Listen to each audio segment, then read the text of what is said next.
Now, coverage you can count on. This is WTVM News Leader 9. Severe weather hit the Peach State just ahead of the 4th of July. We'll have the latest outlook on your Independence Day forecast.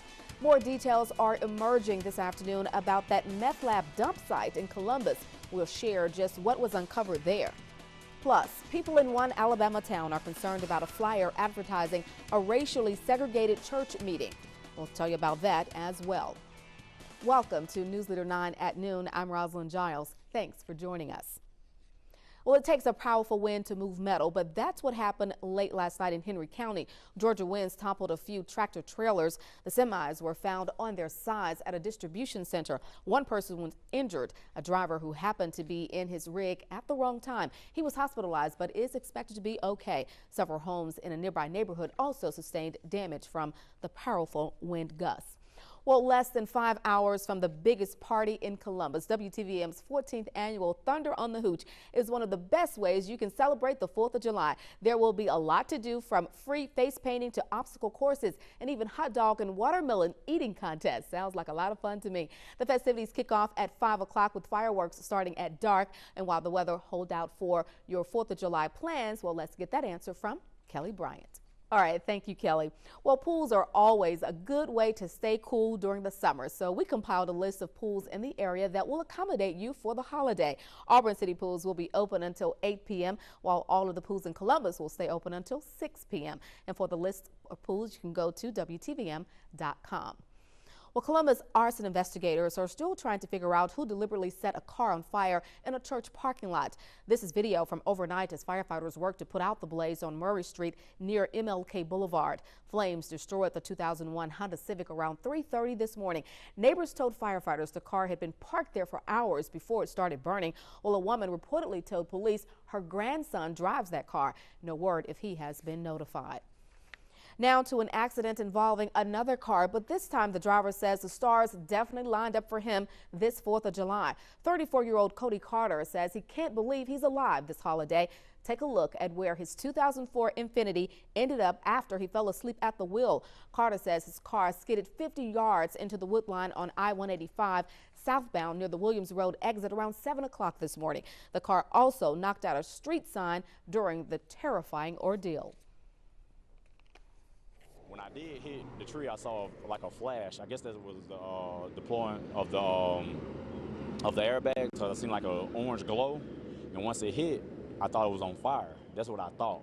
So I took my seatbelt off and I climbed out of the passenger side window and stuff. And then I saw a lot of people stopping to help me in there. Now, Carter walked away without a scratch. Can you believe it? No other cars were involved in the accident, and no doubt he will never forget this day. Amazing indeed. We also have more details on the meth dump site officials were checking out yesterday afternoon on Hell Drive in Columbus. Police now say they found bottles, 20 boxes of pills, batteries, and liquid Drano. They don't believe the person was making meth at that location, but was using it to dump his or her trash after cooking the meth somewhere else. They are still working on identifying the suspect. And we also have more details about the house that caught fire late yesterday in the Brookstone subdivision in North Columbus. Family members say this was the second time this house caught fire in about 7 years. Neighbors say the homeowners just finished building the house a few years ago. Now, officials say the house was gutted with only some of the walls still standing. Neighbors and witnesses believe lightning might have caused the fire, but fire officials say they don't know for sure. Foul play is not suspected. Well, News Leader 9 has obtained video of an armed robbery that happened at a gas station on River Road in Columbus earlier this week. Take a look. The suspect entered the store and approached the counter after pulling out a handgun. The suspect then demanded money and left the store in either a black or dark blue Ford Mustang. The car was described as being a newer model and was last seen going east towards Veterans Parkway. Now, if you think you know who this person is, you're asked to call Columbus Police. Well, it is billed as a Christian pastors conference, but it invites all white Christians. That's raising a lot of concerns in Northwest Alabama. The flyer started showing up in businesses in and around Winfield in recent days. It's being put on by members of a group calling itself Christian Identity Ministries at the Church of God's Chosen in Beaverton. Raycom's Alan Collins has more. The flyer was found. Well, people in Alabama are planning to buy batteries or plywood to prepare for the state's next round of severe weather can do it tax-free this weekend. Alabama will observe its first tax-free weekend for weather preparedness items Friday through Sunday.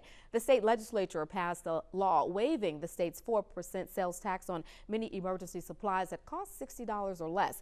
The state also waived the state sales tax on portable generators costing up to $1,000.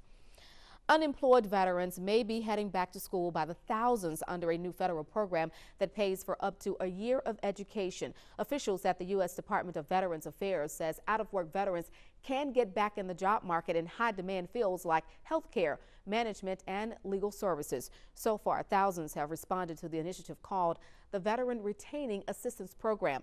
The program is first come, first served for qualifying veterans between the ages of 35 and 60 who are unemployed at the time of application.